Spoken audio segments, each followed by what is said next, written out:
La trêve internationale maintenant terminée, la Liga reprend ses droits avec un alléchant match entre le Real Madrid et le Celta Vigo ce dimanche, 21h. En tête du championnat espagnol pour le moment, la Maison Blanche doit confirmer son bon début de saison. À domicile, le Real Madrid va tout faire pour tenter d'asseoir sa domination. Porté par ses leaders Karim Benzema et Gareth Bale, qui revient bien sous la houlée de Carlo Ancelotti, le club orange voudra réaliser une 3e victoire en 4 matchs de Liga. Face au Celta Vigo, 18e du championnat espagnol après 3 journées, les Madrilènes seront largement favoris. Privé de Toni Kroos et Dani Ceballos, l'entraîneur de la Maison Blanche, Carlo Ancelotti, disposera d'un groupe assez complet. Les grands débutent, Camavinga, avec notamment le grand retour de Ferland Mendy, enfin rétabli de pépins physiques. À noter que ce match contre le Celta de Iago Aspas pourrait marquer les grands débuts d'Eduardo Camavinga au Real.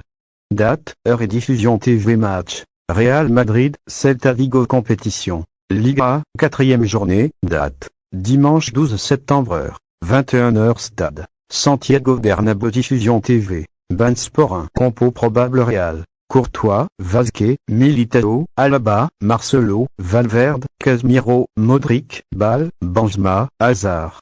Celta Vigo. Dituro, Malo, Edo, Araujo, Galán, Tapia, Mandé, Suaré, Nolito, Aspas, Mina. Les pronos de la rédaction. Real Madrid, Celta Vigo. 3-1. On connaît la capacité du Real Madrid à se saborder tout seul, surtout à domicile quand tout va bien.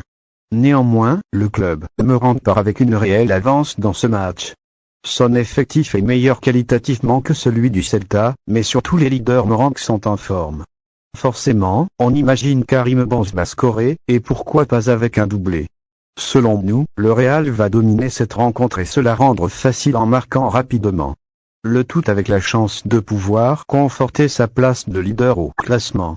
Pour le journaliste d'Olympique et Lyonnais, Gwendal Chaba, Emerson doit encore s'améliorer avec Lyon. Offensivement, Emerson n'a pas hésité à se projeter, à arpenter son couloir pour apporter une solution. Il a joué simple, se contentant souvent de redonner le ballon après une ou deux touches. Défensivement, il a su la plupart du temps se montrer agressif dans le bon sens du terme, récupérant ainsi la balle assez haut dans le camp clermontois. Toutefois, il a par instant manqué de vigilance.